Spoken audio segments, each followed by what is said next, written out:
제자로 산다는 것이라는 제목으로 함께 하나님 말씀 나누도록 하겠습니다. 오늘은 우리 부모님의 신앙 고백으로 아기 때 유아 세례를 받고 또 이제 성인이 된 본인의 신앙 고백으로 하나님의 교회의 일원이 되기를 원합니다 라고 고백하는 분들이 입교 예식을 하시고 또 예수 그리스도의 제자로 살기를 원합니다, 하나님의 백성으로 살기를 원합니다 결단하시고 또 세례받기를 원하시는 분들 오늘 세례를 받는 날입니다. 왜 영세교회가 성부와 성자와 성령의 이름으로 여러분들에게 세례를 베풀겠습니까? 예수님의 명령이기 때문이에요. 우리가 읽은 본문 마태복음 28장 19절에 그렇게 예수님께서 말씀하셨어요. 이 마태복음 28장 19절 20절은 우리가 지상명령이다 그렇게 부르는 거예요. 지극히 높은 명령이다, 예수님께서 하신 명령 중에 가장 높은 명령이다, 그런 의미로 불리는 우리가 지상명령입니다. 근데 뭐라고 말씀하셨느냐? 마지막 승천하시기 전에 너희는 가서 모든 민족을 제자로 삼아 아버지와 아들과 성령의 이름으로 세례를 베풀고 그러셨어요. 예수님께서 명령하셨기 때문에 오늘 교회가 여러분들에게 세례를 베풀고 또 입교인으로서 또 공식적으로 선포를 하게 될 것입니다. 그러면 이 세례를 받은 사람과 받지 않은 사람의 차이가 있어야 될 것 아니겠어요? 이게 차이가 없다 그러면 굳이 세례 예식을 한다거나 입교 예식을 할 필요가 없을 텐데 어떤 차이가 있느냐? 이 마태복음 28장 19절이 그렇게 얘기를 하는 거예요. 아버지와 아들과 성령의 이름으로 세례를 베풀고 그 이전에 조건이 있어요. 뭐죠? 너희는 가서 모든 민족을 뭐로 삼으라고요? 제자로 삼아. 그러므로 내가 세례를 받았습니다, 이제 입교인입니다 라는 얘기는 무슨 얘기인가 하면 저는 이제부터 하나님의 백성입니다, 예수 그리스도의 제자입니다 라는 고백으로 살아야 한다라는 것을 의미합니다. 우리 오늘 입교하시고 세례 받으시는 여러분들 뿐만 아니라 여기 계신 이미 입교인이시고 세례교인이신 모든 여러분들의 마음 가운데 오늘 말씀을 통해 다시 한번 신앙의 고백이 있는 은혜의 시간 되시기를 바랍니다. 그러면 한번 보겠다라는 거예요. 우리 하나님의 백성, 예수님의 제자는 어떻게 사는 것인가? 제목이 제자로 산다는 것이잖아요. 마태복음 6장 31절, 32절, 33절을 우리가 읽었습니다. 이 본문은 예수님의 산상수훈의 일부분인데 여기에 보면 믿는 사람과 믿지 않는 사람이 구분되는 내용이 나와요. 첫 번째 뭐라고 그러시냐? 31절에 그러므로 염려하여 이르기를 무엇을 먹을까, 무엇을 마실까, 무엇을 입을까 하지 말라. 줄여서 염려하지 말라 이렇게 얘기를 하시는 거예요. 저희 아이가 초등학교 4학년이거든요. 근데 이제 초등학교 사회 시간이 되면 아이들이 배우는 게 있어요. 뭐냐면 생활의 3요소가 뭐냐 이런 걸 배워요. 생활의 3요소. 사람이 삶을 살아가는 데 있어서 가장 필요한 최소한의 것 3가지만 뽑아라 그러면 나올 수 있는 게 생활의 3요소입니다. 뭐죠? 우리 다 초등학교는 졸업하셨기 때문에 다 아세요. 의식주입니다. 그렇죠. 의식주. 적어도 그것은 있어야 우리가 삶을 살 수 있겠습니다 하는 게 의식주라는 얘기예요. 그죠? 의복이 있어야 됩니다. 먹을 게 있어야 됩니다. 그리고 더위와 추위와 또 외부의 공격으로부터 피할 수 있는 집이 있어야 됩니다 라는 거예요. 그런데 예수님 당시에 이제 2000년 전이니까 또 팔레스틴은 우리랑 좀 문화적인 환경이 다르지 않겠어요? 예수님 당시로 돌아가서 이 생활의 3요소가 뭐냐라고 묻는다면 우리랑 이 여러 가지 여건이 다르기 때문에 순서라든가 내용이 좀 달라요. 첫 번째는 뭐가 필요하냐? 먹는 게 필요한 거예요. 먹는 건 무조건 들어갈 수밖에 없겠죠. 안 먹으면은 이 사람이 생명을 이어갈 수 없잖아요. 먹는 게 필요합니다. 두 번째는 뭐냐면 거기는 이제 건조한 지역이잖아요. 그죠? 물이 필요한 거예요. 마실 게 필요한 겁니다. 마실 게 있어야 돼요. 세 번째는 그럼 뭐가 필요하냐? 집은 없더라도 옷은 있어야 돼요. 여러분 율법에도 보면 저당 잡을 때 겉옷은 저당 잡지 말도록 돼 있어요. 그런 율법이 있거든요. 왜냐하면 가난한 사람이 돈을 빌려간 다음에 그 계약의 증거로 겉옷을 벗어서 맡겨놓거든요. 그게 계약의 증표예요. 근데 가난한 사람이 돈을 빌려가면서 겉옷을 맡겨두더라도 하루가 지나기 전에 겉옷은 돌려주어라. 그게 율법에 나와 있어요. 왜 그런가 하면 유대인들에게 겉옷은 어떤 의미였냐면, 당시 팔레스타인 지역 사람들에게 겉옷은 어떤 의미였냐면, 낮에는 더위에 햇볕을 막아주는 역할을 하고 밤에는 추위로부터 본인을 지켜주는 이불인 거예요. 이 가난한 사람, 집도 없는 가난한 사람들은 길에서 겉옷을 덮고 자야 되는데 겉옷이 없으면 어떻게 되겠어요? 얼어 죽는 사람들이 생기는 거예요. 그러니까 하나님께서 약자를 보호하신 하나님께서 겉옷은 절대로 하룻밤을 넘기도록 가지고 있지 말아라, 그렇게 얘기하고 있는 장면이 나오거든요. 이게 옷이 그만큼 중요합니다. 이게 예수님 시절의 3요소가 뭐냐? 그럼 식음의예요. 이제 우리식으로 한자로 표현하면 오늘 본문에 31절에 나오잖아요. 무엇을 먹을까? 무엇을 마실까? 무엇을 입을까 하지 말라. 이것을 가지고 염려하지 말라는 거예요. 다시 말하면 무슨 말이냐? 아니 하나님, 적어도 우리가 삶을 살아갈 때에 이거는 있어야 하지 않겠습니까? 다른 건 뭐 제가 부를 원했습니까? 권력을 원했습니까? 인기를 원했습니까? 생명을 이어가려면 이 세 가지는 있어야 되는 것 아닙니까? 먹는 거 있어야 하고, 마실 거 있어야 되고, 입을 거 있어야 되지 않습니까? 그런데 그거 없더라도 뭐 하지 말라고요? 염려하지 말아라. 말이 쉽게 안 나오죠? 염려가 될 것 같아서. 그거 염려하지 말라 그랬다라는 거예요. 그러면서 심지어 뭐라 그러지냐? 32절에 그거 염려하는 거는 누가 하는 거냐? 이는 다 이방인들이 구하는 것이라. 하나님 밖에 있는 사람들, 하나님의 백성이 아닌 사람들, 예수 그리스도의 제자가 아닌 사람들이 하는 거라는 거예요. 아니나 다를까 마태복음 10장에 예수님께서 제자들을 전도 여행을 보내시면서 훈련시키시는 내용이 나옵니다. 마태복음 10장 9절에서 10절을 보니까 그래요. 너희 전대에 금이나 은이나 동을 가지지 말고, 돈 가지고 전도 가지 말라는 거예요. 10절에 여행을 위하여 배낭이나 두벌 옷이나 옷도 가지지 말래요. 신이나 지팡이를 가지지 말라. 이는 일꾼이 자기의 먹을 것을 받는 것이 마땅함이라.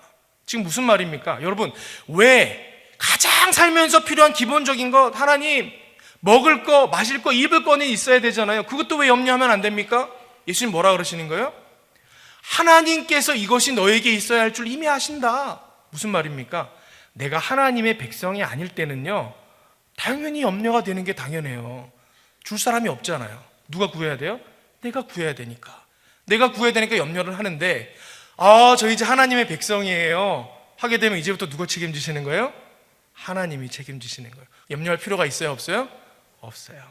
예수님께서 제자들 훈련시키실 때 그 훈련을 했다라는 거예요.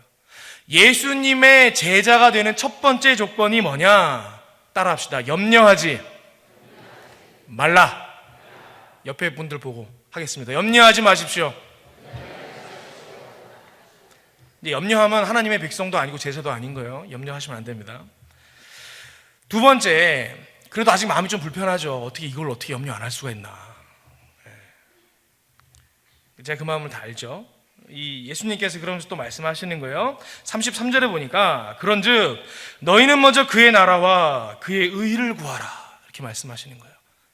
그런즉 그의 나라와 그의 의를 구하라. 하나님의 나라와 하나님의 의를 구하라. 다시 말해, 이제 하나님의 백성으로 삽니다. 예수 그리스도의 제자로 삽니다. 그러면 뭘 구하면서 사느냐? 하나님 나라와 의를 구하면서 사는 사람이라는 거예요. 다시 말해서 더 큰 것, 더 정확하게 말하면 가장 큰 것을 구하며 사는 사람입니다. 여러분, 이게 제자라는 것입니다. 한 고등학생 아이가 있었어요. 여자인데 공부를 잘하는 아이였습니다. 근데 중간고사를 망친 거예요. 그냥 쫄딱 망했어요. 그냥 망한 게 아니고 쫄딱 망했어요. 이 아이 마음에 너무 심각한 거예요. 막 어느 정도까지 심각했냐면, 이건 내가 계속 이 인생을 살아갈 수 있을까? 이제 엄마도 뭐라 그럴 거고 선생님도 뭐라 그럴 거고 나 이제 큰일 났다. 죽을까? 제가 지금 말을 쉽게 하지만 요즘 아이들이 성적에 목을 매잖아요. 너무 마음이 심각한 거예요. 밥도 못 먹겠고 풀이 죽어가지고 책상에 엎드려가지고 점심도 안 먹고 푹 이러고 있었습니다. 근데 한 친구가 오는 거예요. 한 친구가 와요. 야야야, 너 선생님이 빨리 교무실로 오랜다 그러는 거예요. 이 아이 마음속에 아이고, 올 게 왔구나. 이제 가면 선생님한테 된통 혼나겠구나.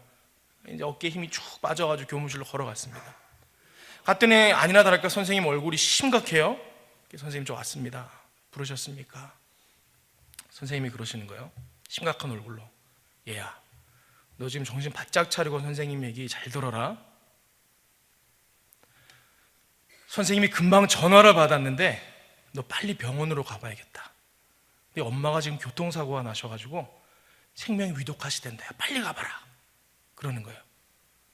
이 아이가 교무실을 선생님한테 인사하고 뭐고 생각도 안 나고 교무실을 박차고 병원으로 뛰어가기 시작을 하는 거예요. 막 복도를 뛰는데 그 뛰어가는 순간에 무슨 생각이 나냐면, 엄마, 나 버리고 혼자 가시면 안 돼요. 놔두고 가면 안 돼요. 제발 살아만 있어주세요. 그러고 막 달려가는 거예요. 여러분 너무 심각하게 받아들이지 마세요. 제가 지어낸 얘기니까. 그냥 막 달려가는데 이 아이의 마음속에 중간고사 시험 망친 게 생각이 날까요, 안 날까요? 근데 좀 전에는 그 문제 때문에 뭐까지 포기하려고 그랬어요? 생명까지 포기하려고 그랬다고요. 생명까지 포기할 정도면 인생에서 손에 꼽을 만한 심각한 문제 아니겠어요? 그런데 더 큰 문제가 닥치니까 어떻게 되죠? 그거는 문제도 아닌 게 돼버리는 거예요. 다 잊어버리게 되는 거예요. 오늘 예수님께서 예수님의 제자 되기로 결단한 이들에게 하시는 메시지가 무엇이냐? 너희들 염려하지 말라. 거기서 그치는 게 아니고 더 큰 것, 아니 가장 큰 것, 하나님 나라와 의를 구하며 살아라. 여러분 그럼 염려가 있겠어요, 없겠어요? 여러분 사도 바울 한번 보세요. 사도 바울, 사도행전 20장 24절에 사도 바울이 이 에베소 장로들과 고별하면서 그렇게 이야기하죠. 나의 달려갈 길과 주 예수께 받은 사명, 곧 하나님의 은혜의 복음을 증언하는 일을 마치려 하면은 나의 뭐조차? 생명조차 조금도 귀한 것으로 여기지 아니하노라. 여러분 사도 바울의 인생을 보세요. 죽을 뻔할 정도로 매를 여러 번 맞았어요. 전도하러 가다가 배가 파손돼서 바다 한가운데서 죽을 뻔한 경험도 여러 번 했어요. 돌에 맞아 죽을 뻔한 경험도 여러 번 했어요. 근데 성경을 보니까요, 사도 바울은 한 번도 염려하지 않아요. 왜죠? 하나님 나라와 의를 구하며 살아갔기 때문이다 라는 것입니다. 제자로 산다는 것 두 번째, 따라합시다. 가장 큰 것을 구하며 살아야 합니다. 세 번째입니다. 오늘 본문이 이야기하고 있는 얘기는요, 염려하지 말라인데 동시에 그 내면에 들어있는 문법적인 용어가 있어요. 무엇을 먹을까, 무엇을 마실까, 무엇을 입을까, 이는 다 이방인들이 뭐 하는 거라고요? 구하는 거예요. 구하는 거예요.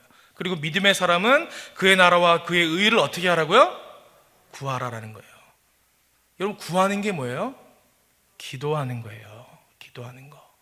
하나님의 백성으로 산다라는 것, 예수님의 제자로 산다라는 것은 뭐냐면 구하는 인생. 누구께? 우리 아버지 대신 하나님께. 여러분 이방 사람은요 구할 데가 없어요. 고아 같아요. 아버지 없는 사람들이기 때문에 악착같이 살 수밖에 없어요. 그런데 아버지 되신 하나님을 나의 아버지로 두고 사는 하나님의 백성, 그리고 예수님의 제자들은 어떻게 사는 거예요? 누구께 구하며? 아버지 하나님께 구하며 사는 백성이에요. 빌립보서 4장 6절에 그렇게 이야기합니다.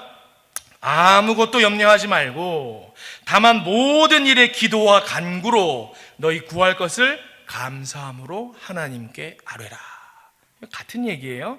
처음에 뭐라 그러죠? 아무것도 염려하지 말고, 뒤에는 기도와 간구로 너희 구할 것을 감사함으로 하나님께 아뢰라.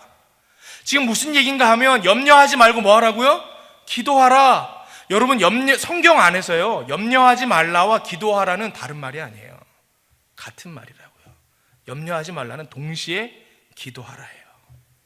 그러면 하나님의 백성으로 삽니다, 예수 그리스도의 제자로 삽니다 고백하며 사는 저와 여러분들이 만약에 염려하고 있다, 그럼 지금 그 무슨 얘기예요? 기도 안 하고 있는 거죠. 기도 안 하고 있는 거예요. 기도 안 하니까 염려가 생기는 거예요. 여러분이 염려가 생기면 이 염려를 어떻게 해결할까 그렇게 고민할 문제가 아니고 어떻게 생각해야 되는 거지? 앞으로 기도해야겠구나, 하나님께 구해야 되겠구나. 왜냐? 이제 우리는 하나님의 백성이요 예수 그리스도의 제자이기 때문입니다. 오늘 세례 받으시고 또 입교회식을 통해 정식으로 하나님의 교회의 일원이 되시는 여러분들에게 부탁드립니다. 그리고 우리 모든 하나님의 백성인 영세교회 모든 교우들에게 부탁드립니다. 염려하지 마시고 가장 큰 것 하나님 나라와 의를 구하시고 그리고 아버지 되신 하나님 의지하시고 기도하며 살아가는 저와 여러분 되시기를 바랍니다. 기도하겠습니다. 아버지 하나님 감사합니다. 우리로 하나님의 백성 되게 하시고 예수 그리스도의 제자로 살아가게 하시니 감사함을 드립니다.